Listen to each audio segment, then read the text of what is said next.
Et David a écrit ce psaume probablement lors d'une de ces multiples opportunités où Saül voulait le tuer. C'est ça la force des psaumes, c'est que on a un homme qui est confronté à la mort souvent, plusieurs fois. Donc la persécution, il sait. Et en 6 versets, vous allez voir, 6 versets seulement, David nous donne les clés nécessaires pour répondre à la souffrance. Ne pas laisser l'amertume s'installer. Tu peux démarrer le diaporama, mettre la première diaporama. Il y a un diaporama qui suit, oui? Oui, si. Ici, voilà. En dessous, oui. Ouais, donc il y a un diaporama qui va suivre. Ouais, donc tu peux quitter la vidéo. Tu reviens sur le bureau. Ah ouais, tu reviens sur le bureau. Ouais, tu reviens sur le bureau.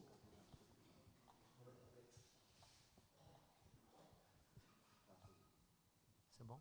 Voilà. Et donc c'est là. Attends, le PowerPoint, c'est là? Ouais. Celui-là, ouais.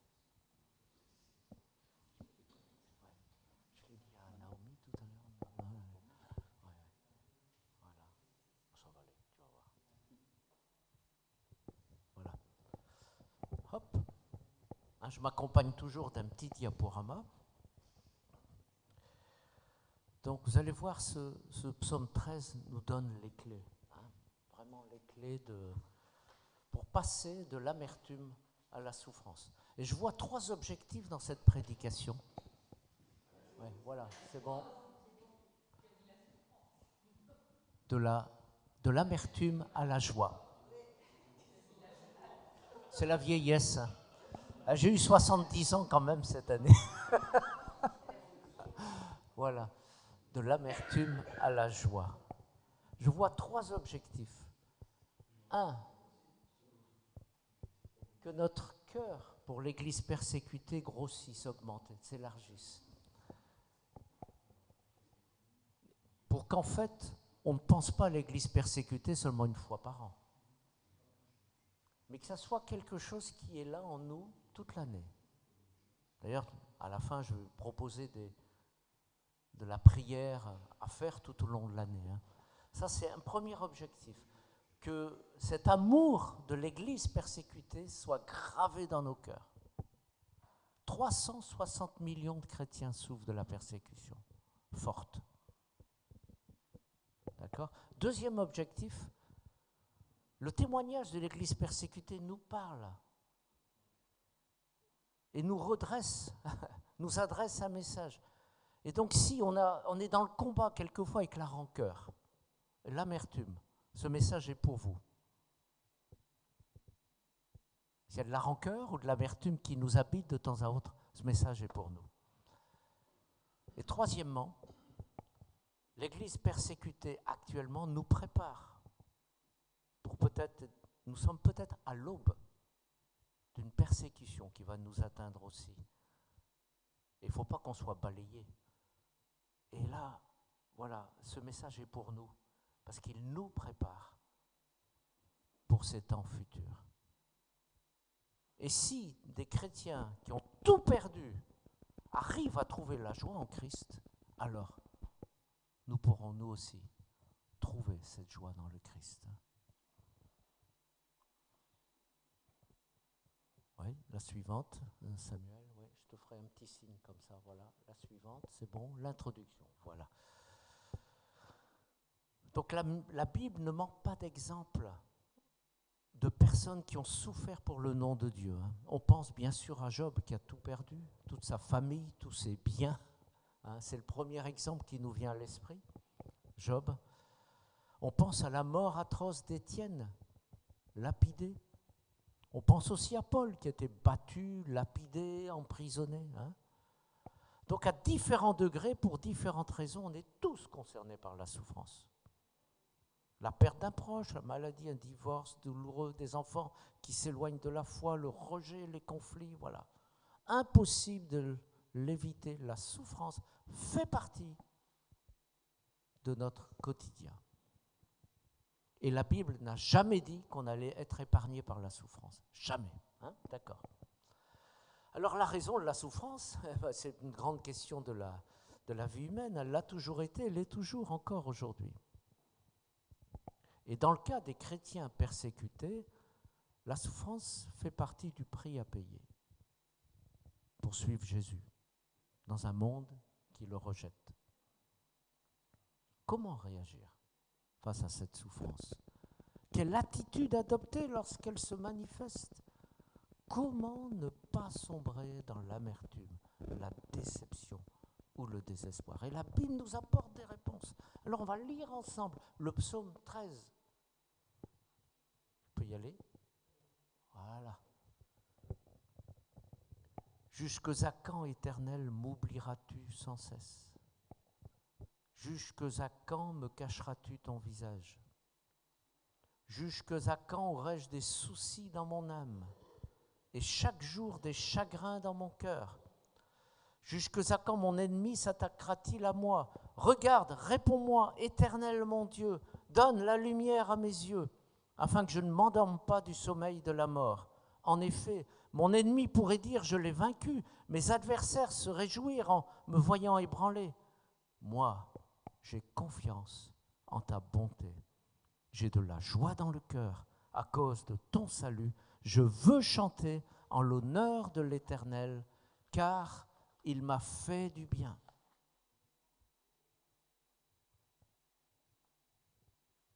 Premier point. 4 fois, il dit jusqu'à quand? Jusqu'à quand? Exprimer ma plainte. Voilà.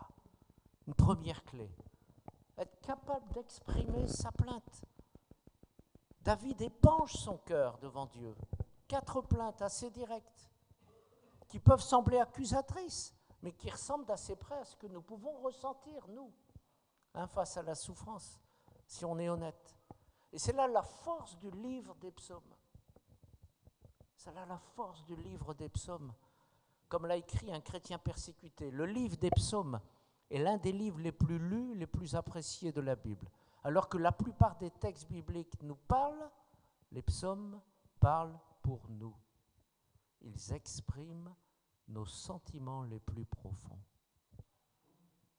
Exprimer notre plainte. Ouais. Ne pas craindre de se plaindre honnêtement devant Dieu. Et il y a une constante dans les réactions vraiment de David, de Job, d'autres hommes de Dieu. Tous se montrent parfaitement honnêtes. Il n'y a pas de faux semblants. Ils expriment leurs tourments et leurs questions. Ils ne cherchent pas à les minimiser ou à garder pour eux leurs émotions. Au contraire, ils ouvrent leur cœur avec vérité devant le Seigneur. Voilà, première clé. Première clé.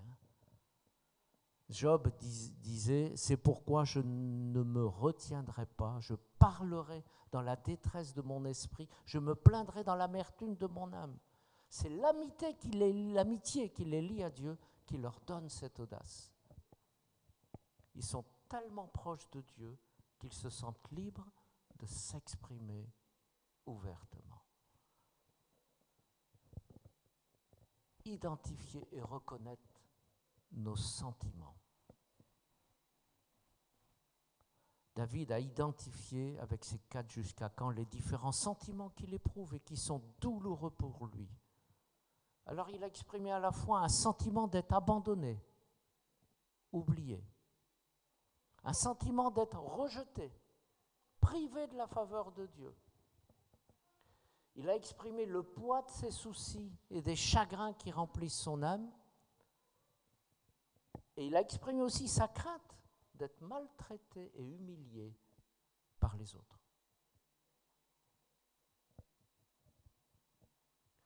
Il est facile dans la souffrance de se laisser gagner par le mensonge. Ah, Dieu m'oublie. Dieu m'a oublié. Dieu m'a rejeté. Les chrétiens persécutés expriment avec honnêteté ce sentiment comme le jeune Traoré. On voit juste une partie de son visage là, voilà. Traoré vient du Burkina Faso, qui qui était avec son père lorsque celui-ci a été assassiné par les Peuls. Et il a dit, « J'ai parfois l'impression que Dieu m'a abandonné, mais quand je lis la Bible, je me rends compte qu'il est avec moi depuis le début. Je pensais que Dieu ne se souciait plus de moi, mais il m'a soutenu durant ma souffrance. » Voilà, comme David, comme Traoré, n'ayons pas peur de reconnaître nos sentiments qui peuvent nous traverser, la solitude, l'abandon, le rejet, la crainte. Exprimons-le sans culpabilité. 3.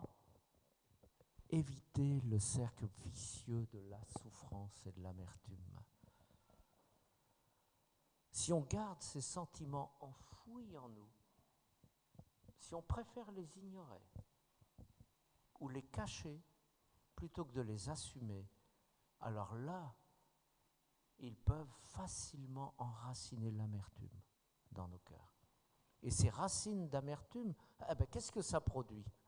Du fruit de la colère, de l'insatisfaction, des conflits avec les autres qui conduisent à davantage de souffrance dans nos vies et même dans la vie de ceux qui nous entourent. L'auteur de l'Épître aux Hébreux nous prévient. Il nous dit, veillez à ce que personne ne se prive de la grâce de Dieu, à ce qu'aucune racine d'amertume produisant des rejetons ne cause du trouble, que beaucoup n'en soient affectés. Job lui-même a dit, c'est pourquoi je ne me retiendrai pas, je parlerai dans la détresse de mon esprit, je me plaindrai dans l'amertume de mon âme. Voilà. Comme David, comme Job, n'oublions pas qu'on a un Dieu d'amour infini, toujours prêt à nous écouter. Soyons transparents devant lui et disons-lui tout ce qu'on a sur le cœur. Disons-lui tout ce qu'on a sur le cœur. Lorsqu'on exprime notre souffrance dans la prière, on peut rencontrer un Dieu vivant, présent, actif dans nos vies. Oui. Après, jusqu'à quand ? 4 fois, regarde-moi. Réponds-moi. Nous attendre au secours de Dieu, oui. Stop, on revient un peu en arrière peut-être, oui, c'est pas grave, oui. Voilà, ouais, très bien. Alors dans ce deuxième partie, David quitte le registre de la plainte pour entrer dans une phase plus active. La demande, l'expression de ses besoins. Et ce qu'il cherche avant tout, c'est la présence de Dieu lui-même. C'est ce qu'il exprime quand il demande à Dieu de le regarder et de répondre. On peut presque l'entendre adresser son cri pour attirer son regard. C'est l'image d'un enfant qui désire plus que tout l'attention inébranlable de son père. Donc, ne pas chercher à résoudre nos difficultés tout seul. Alors vous avez vu le témoignage de Ayouba ? On va voir un peu, une partie de son visage, voilà. Ne pas chercher à résoudre nos difficultés. Lorsqu'on se trouve confronté aux difficultés, le danger c'est de croire qu'on peut et qu'on doit s'en sortir tout seul. Aujourd'hui, on a à disposition des outils, des conseils. On a des frères, on a des sœurs, ouais. Et on peut aussi choisir d'ignorer cela, le mettre sous le tapis et nous plonger dans le travail, la réussite personnelle, les distractions en tout genre. Pour Ayouba, la solution était simple. Pour aller mieux, il lui fallait se venger et tuer les personnes responsables de la mort de son père. Mais il a expérimenté que recevoir de l'aide était bien plus efficace pour guérir et trouver réellement la paix. Il a pris la bonne décision en décidant donc en se rendant dans un centre tenu par des partenaires portes ouvertes où on soigne les traumatismes. Il a reçu des soins post-traumatiques, il a pu guérir jusqu'à être capable de pardonner. Wow, magnifique témoignage à Ayouba. Deuxième point, dans ce point, réponds-moi, demandez l'éclairage de la vérité. Par ta lumière, Seigneur, nous voyons la lumière. David demande à Dieu de lui donner de la lumière. Ah, ça c'est important, ça c'est une autre clé. Ça c'est une autre clé. Grâce à la lumière de Dieu, David souhaite voir la situation comme Dieu la voit. Il reconnaît que la perspective humaine est limitée, tandis que la vision de Dieu est toujours pleine, parfaite. La lumière, demander la lumière, c'est demander un moyen de discerner la main de Dieu à l'œuvre dans l'obscurité. Les épreuves qu'on traverse. Les yeux sont considérés comme le reflet de l'âme. Alors recevoir la lumière de Dieu projette l'image d'une âme lumineuse, riche et joyeuse jusque dans notre regard. Et Paul, il en parle de ça dans sa lettre aux Éphésiens. Je prie que le Dieu de notre Seigneur Jésus-Christ vous donne un esprit de sagesse, de révélation, qui vous le fasse connaître. Je prie qu'il illumine les yeux de votre cœur pour que vous sachiez quelle est l'espérance qui s'attache à son appel, quelle est la richesse de son glorieux héritage, etc.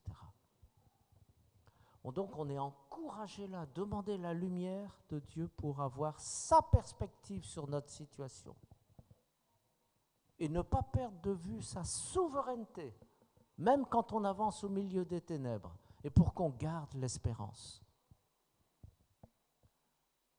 Bravo, heureusement que tu es là, Samuel. Merci.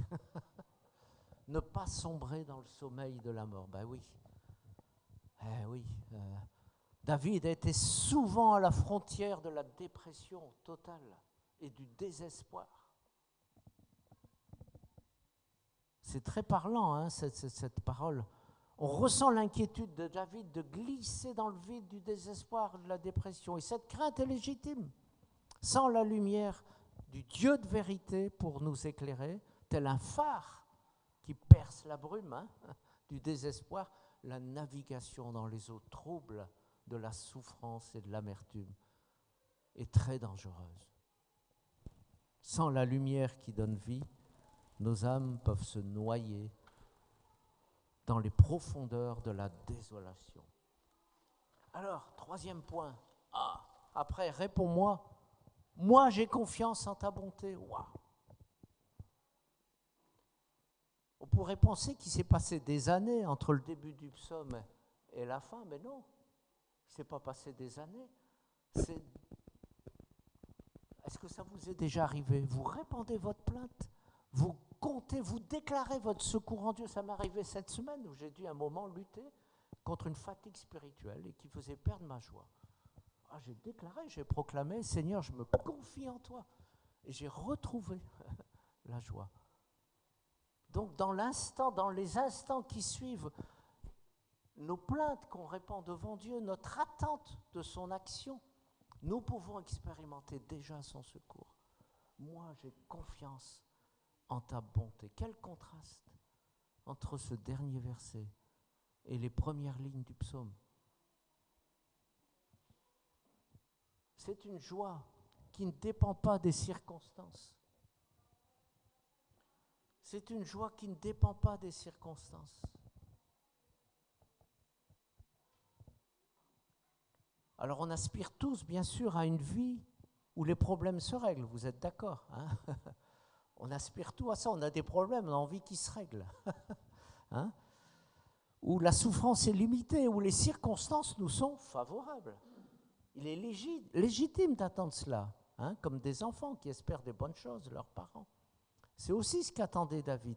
Mais cela ne peut pas être le fondement de notre foi.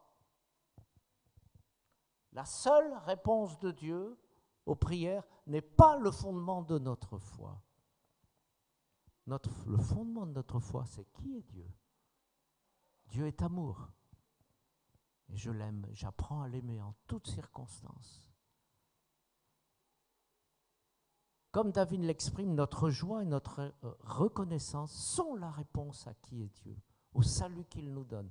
C'est lui notre bonne nouvelle.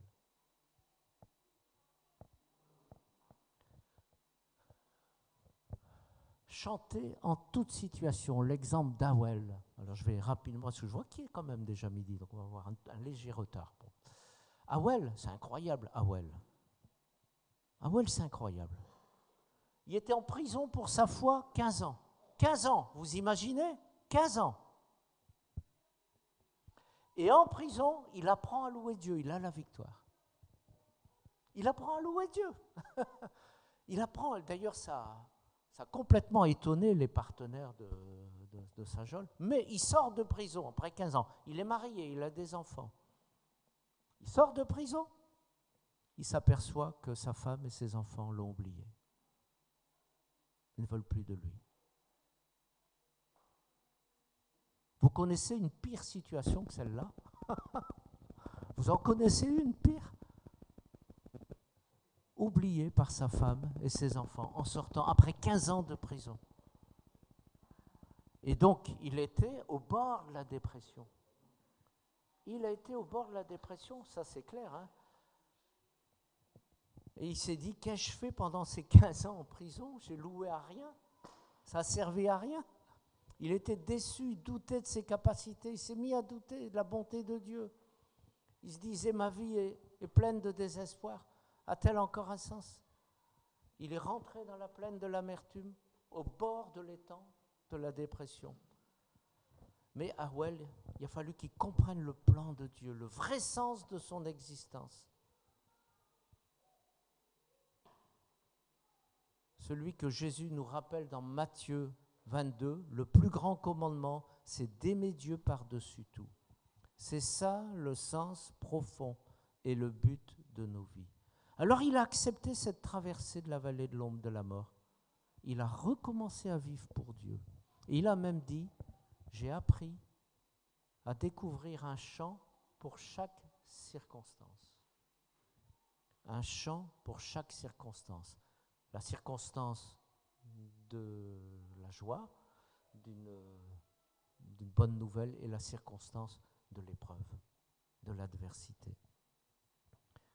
Quand je suis persécuté, je me dis que Dieu est au contrôle. Quand Dieu me délivre, je me rends compte qu'il est là, qu'il est présent, oui, et qu'il ne m'a jamais quitté.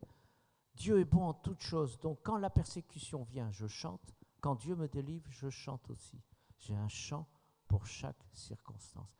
Et quand j'ai reçu ça, j'ai pensé au psaume 46, vous savez, le deuxième verset 46, verset 2, qui dit « Il est un fleuve dont les courants réjouissent la cité de Dieu. » Ouais, c'est le sanctuaire de la demeure du Très-Haut.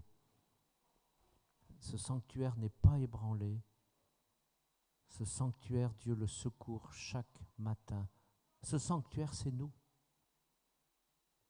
C'est chacun de nous. Nous sommes chacun le sanctuaire de Dieu. Et vous savez ce que Dieu nous dit? Apprends à laisser couler en toi ce fleuve, ce chant de louange en toutes circonstances. Et alors, tu expérimenteras que tu ne seras pas ébranlé. Tu seras secouru chaque matin. Amen. Est-ce qu'on veut cela? Est-ce qu'on veut cela? J'arrive pratiquement à la conclusion. Hein. Oui. Voilà Awel. Voilà cet Awel qui était 15 ans en prison. Voilà, et nous pouvons ainsi passer de l'amertume à la joie. C'était l'expérience d'Awel. Ça doit être notre expérience. Voilà, je conclus. Le dernier verset. Moi, j'ai confiance en ta bonté, j'ai de la joie dans le cœur à cause de ton salut. Je veux chanter en l'honneur de l'Éternel, car il m'a fait du bien. Waouh! Waouh! Et voilà, là c'est une prière d'un chrétien iranien emprisonné, torturé et condamné. Ce que je vous propose, je vais la lire, mais la dernière phrase, on va tous la déclarer. La dernière phrase, on va tous la déclarer. Je lis. C'est aux humbles que Dieu accorde sa grâce. C'est dans le feu que l'or est purifié. C'est le polissage et la taille qui rendent le diamant brûlant. C'est à haute température que la rouille du pot est brûlée. C'est par la porte étroite que nous entrons dans le royaume des cieux. C'est dans de très grandes épreuves que naissent les hommes et les femmes de Dieu. Seigneur, fais de moi un tel homme, une telle femme. On le dirait encore, Seigneur, fais de moi un tel homme, une telle femme. Amen. Wow. Voilà. J'ai quelques dias, simplement, ce sont des dias d'information, surtout, et ça prend 3 minutes. Les enfants vont venir aussi et ils vont partager très rapidement ce qu'ils ont fait aussi. Alors, oui, si tu peux passer, voilà, très bien. Donc, on peut s'inscrire sur le site Portes Ouvertes. On peut s'abonner au journal. Bon, c'est 11 € par an. Dans ce journal, il y a un index de prière, un calendrier de prière. Avec Annette, tous les matins au petit déjeuner, eh bien, on prend la prière du jour. Comme ça, l'Église persécutée, vous êtes avec toute l'année, en suivant ce calendrier de prière. D'accord ? Mais j'ai pensé vous laisser 3 choses, 3 sujets. Voilà, tu peux, vas-y. Bon, ça, c'est l'index de persécution que vous aurez dans le journal. Vas-y. Bon, campagne de prière, tu passes au suivant. Voilà. Là, j'ai 3 papiers. Un qui parle de Ayouba, qui a eu la victoire là, sur l'amertume, sur la vengeance. Mais il faut continuer à prier pour lui. Vous avez à cœur de prier pour Ayouba. Eh bien, prenez le petit papier là. Je le mets sur le comptoir. Ça rappelle un peu, très rapidement, qui est Ayouba et pourquoi on peut prier pour lui. D'accord ? Par exemple, vous pouvez décider, cette semaine, tous les soirs, je vais prier pour Ayouba. Ou ce mois-ci, une fois par semaine, je vais prier pour Ayouba. Ou toute l'année, je vais prier pour lui, une fois par mois, une fois de temps en temps, 1 ou 2 fois par mois. Vous voyez ? Alors, il y a Ayouba, mais il y a aussi Gertrude, qui était blessée par balle. Et alors qu'elle était blessée, son mari était assassiné aussi. Alors, c'est très dur pour elle. Donc, Gertrude. Donc tout ça, c'est des personnes de la République démocratique du Congo. Et une 3e personne, le pasteur Jean, qui a assisté aussi à la destruction de son église et à l'assassinat de quelques membres de son église. Vous pouvez prier pour le pasteur Jean aussi. Vous voyez, il y a 3 papiers concernant ces 3 personnes. D'accord ? Voilà, c'est une manière concrète d'être avec l'église persécutée tout au long de l'année. OK ? Et alors, bien sûr, comme chaque année, nous avons une collecte. Alors, ce n'est pas la boîte ici, mais c'est la boîte qui est sur le comptoir. D'accord ? Si c'est un chèque, vous pouvez le faire à l'ordre de Portes Ouvertes. Donc, c'est Portes Ouvertes qui va orienter cet argent vers l'Afrique subsaharienne, ça c'est sûr. Voilà, la boîte est là. OK. Et donc, voilà, j'espère que votre cœur est touché. Vous voyez, avec 10 €, on offre des manuels pour responsables avec 60, mais vous pouvez donner 20, 30, ce que vous voulez, 50. Voilà, vous pouvez offrir une formation à 2 responsables d'église avec 60 et avec 100, vous accompagnez des responsables d'église dans la formation de disciples. Voilà. Merci. Et peut-être, si quelqu'un peut aller chercher les enfants, leur dire que c'est la fin, et puis... Donc le prochain dimanche de l'église persécutée aura lieu quand même cette année, je pense, en novembre. Oui, je crois. On va remettre ça en novembre. Oui, mi-novembre souvent. Oui, on va remettre ça mi-novembre. Voilà, merci pour votre patience. J'ai un peu débordé, mais c'est vrai qu'il y a eu beaucoup de choses aujourd'hui. C'était compliqué. Il y avait des annonces aussi. Voilà. Ouais, c'est bon ? Ils n'ont pas fini. Bon, c'est pas très grave. Sachez qu'ils font des feuilles avec des prières qui vont envoyer ces feuilles dans des cliniques post-traumatiques, là, dans ces régions d'Afrique, pour encourager des feuilles d'un arbre. Ils ont dû constituer un arbre, il y a des feuilles et il y a des prières spéciales. Et je sais que tous les enfants ramènent un tout petit peu de leur argent de poche et participent aussi à l'offrande. Voilà.